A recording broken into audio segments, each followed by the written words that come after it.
नमस्कार मित्रांनो, मी नरेंद्र काबाडी आणि तुम्ही पाहतात न्यूज 36 महाराष्ट्र. समाज माध्यमांमध्ये एकच चर्चा, कॉकरोच जनता पार्टी. मित्रांनो, मुख्य न्यायाधीश सूर्यकांतजी यांच्याकडे एक तरुण ॲडव्होकेट मला सिनियर ॲडव्होकेट बनवा अशी मागणी करत होता. ही मागणी त्यांना अनेकदा केली.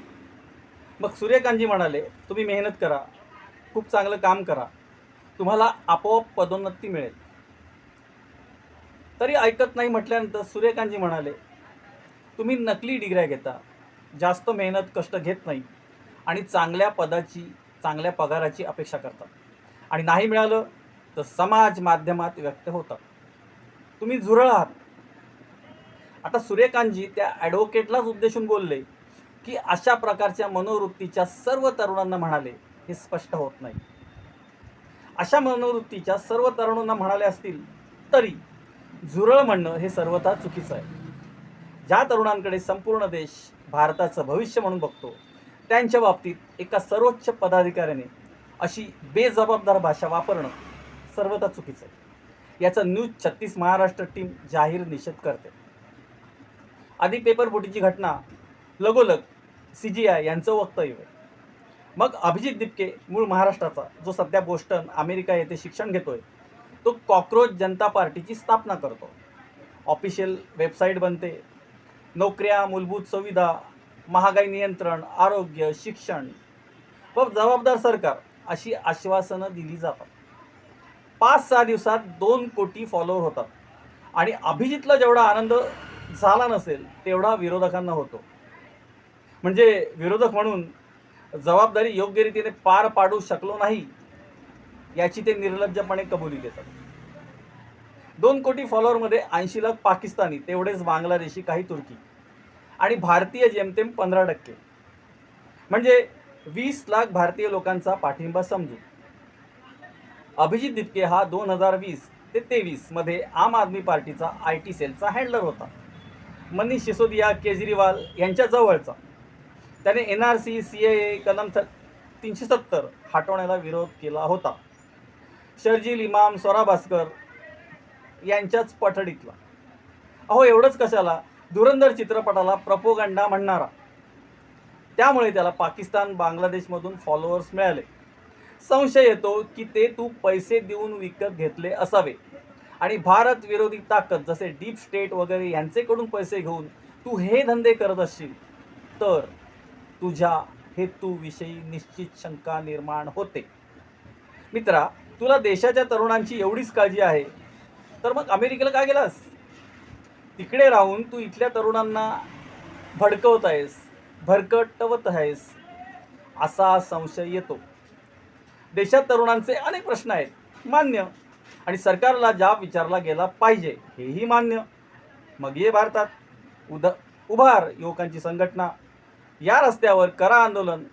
अशा उंटावरून शेळ्या का हाकलतोस?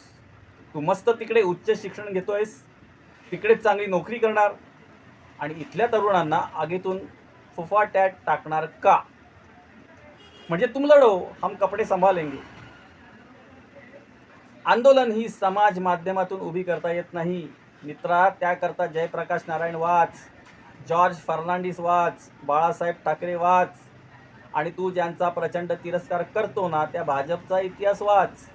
मग आंदोलनं कशाशी खातात, पक्ष संघटना कशाशी खातात याची थोडीशी समज येईल.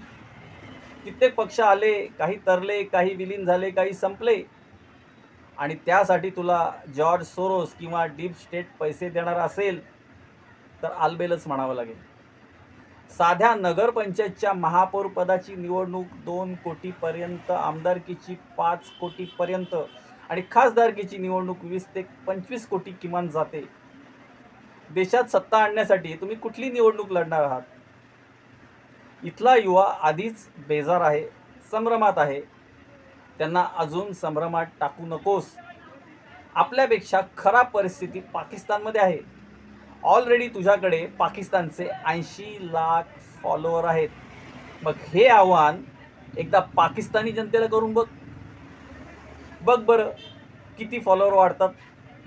तुला मिळालेले पाकिस्तानचे फॉलोअर हे भारताचं वाईट बघणारे आहेत म्हणून मिळालेत आणि फॉलोअरच्या संख्येमध्ये सत्ता हस्तगत करता आली असती तर विराट कोहली, धोनी देशाचे पंतप्रधान झाले असते. गेला बाजार सनी लिओनी महिला कल्याण मंत्री झाली असती. अभिजित, तू केजरीवाल 2.0 बनण्याचा प्रयत्न करू नकोस. तू अभिजितच राहा, विश्वजित बनण्याचा प्रयत्न करू नकोस. आज जे तुझा उदो उदो करतात ना राजकारणी, तू राजकारणात उतरला तर तुला पहिले पाडण्याचा प्रयत्न करतील. तू निवडणुकीत उतरलास त्याचा फटका भाजपला कमी आणि विरोधकांना जास्त बसेल, कारण तू विरोधकांची जास्त मतं खेचशील. म्हणजे ज्यांना हटवण्यासाठी तू प्रयत्न करतोस त्यांनाच मदत होईल. तुझ्या आईवडिलांना सरकारने पोलीस बंदोबस्त दिलाय, ते सरकार भाजपचं. का बंदोबस्त दिलाय तर उद्या कोणी जाऊन गुंडागर्दी करेल आणि भाजपचं नाव खराब होईल. एवढी काळजी भाजप घेते. या लेवलचं राजकारण भाजप करते. एव्हाना तुझ्या लक्षात यायला हवं. मित्रा, राजकारण खानदानी लोकांचा धंदा आहे. लालू प्रसाद गेले, त्याचा मुलगा आला. नितीश कुमार गेले, मुलाला आणलं. सोनियाजींनी राहुलला आणलं. गोपीनाथ मुंडेनंतर पंकजा आल्या. बाळासाहेबांनंतर उद्धव राज आले. शरद पवारांना तर अख्खी खानदानच आणली. तुला कुठली पार्श्वभूमी आहे? केजरीवालांना अण्णांच्या आंदोलनांचा फायदा झाला म्हणून सहज सत्ता आली. मुळात तरुणांचा प्रॉब्लेम हा आहे की मी शिक्षण घेतलं म्हणजे मी नोकरीला लायक झालो, मला नोकरी मिळालीच पाहिजे. नोकऱ्या कमी असतील तर कामाला ठेवणारा माणूस कमी पगारात जास्त टॅलेंटवाला माणूस निवडणार ना. त्यामुळे तुम्हाला जास्तीत जास्त टॅलेंट मिळवणं गरजेचं आहे. अहो मग मोबाईलवर तासनतास व्हॉट्सॲप चॅटिंग, रील बघणं, OTTवर सिरियल बघणं, क्रिकेट मॅच बघणं, या गोष्टी कोण करेल? संध्याकाळी 12-1 वाजता झोपायचं आणि पहाटे 9-10 वाजता उठायचं, अशी कथा बहुसंख्य तरुणांची आहे. कोणत्याही देशाचा पंतप्रधान तुमच्या घरी येऊन तुम्हाला नोकरी देणार नाही आणि जगातील कोणतीच व्यक्ती तुम्हाला नोकरी द्यायला बांधील नाही. त्यासाठी तुम्हाला अत्याधिक ज्ञानी होणं गरजेचं आहे. आणि नोकरीच का, व्यवसाय का करायचा नाही हा विचार तरुणांच्या मनाला का शिवत नाही? 25 वर्षापूर्वी 2 रुपयाचा चहा विकताना आज 25 लाखाची चहाची फ्रँचायझी विकली जाईल हा विचार कोणीच केला नव्हता. चहा विकून माणूस लखोपती करोडपती होतो. तुम्ही एखादा बिझनेस का करू शकत नाही? कुठेतरी काम करण्यापेक्षा स्वतःचा बिझनेस उभारून 5-50 लोकांना आपण रोजगार देऊ असा विचार का करत नाही? बहुतांश पिढीला हा विचार शिवतच नाही. हॉटेल मॅनेजमेंटच्या कोर्सला 6-8 लाख रुपये घालवतात, त्यापेक्षा त्याच पैशात छोटंसं हॉटेल का टाकत नाही? हे आजच्या तरुणांनी लक्षात घेतलं पाहिजे. अभिजित, तू अमेरिकेला शिकतोस म्हणजे घरचा श्रीमंत आहेस, त्यात तू IT सेलचा मास्टर. तुला तुझ्या भविष्याची काहीच चिंता नाही. म्हणून तरुणांच्या भविष्याची मानसिकतेशी अजिबात खेळू नकोस. तुझी पार्टी वर्तमानात वावरते, जिला कुठंच भविष्य नाही, आणि नंतर भूतकाळ पण कोणी सांगणार नाही.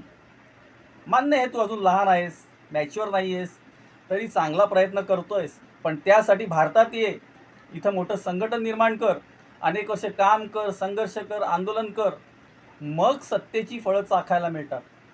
1988 सालात स्थापन झालेली पार्टी 34-35 वर्षानंतर सत्तेची फळं चाखतंय. केजरीवाल सारखं नशीब चुकून एखाद्याच्या वाट्याला येतं. राजकारण काम नाही बच्चों का, तेल क्या घी निकल आता है अच्छों का. त्यामुळे कॉकरोच जनता पार्टीचा विजय असो. ते कॉकरोच जनता पार्टी जिंदाबाद, ते कॉकरोच जनता पार्टी अमर रहे असा प्रवास होणार आहे. आणि त्रस्त जनतेला क्षणभर आशेचा किरण दाखवत आहे. मित्रांनो, विश्लेषण कसं वाटलं प्रतिक्रिया द्या. चॅनल सबस्क्राईब नसेल केलं तर सबस्क्राईब करा, शेअर करा. तुर्तास थांबतो. काळजी घ्या. नमस्कार.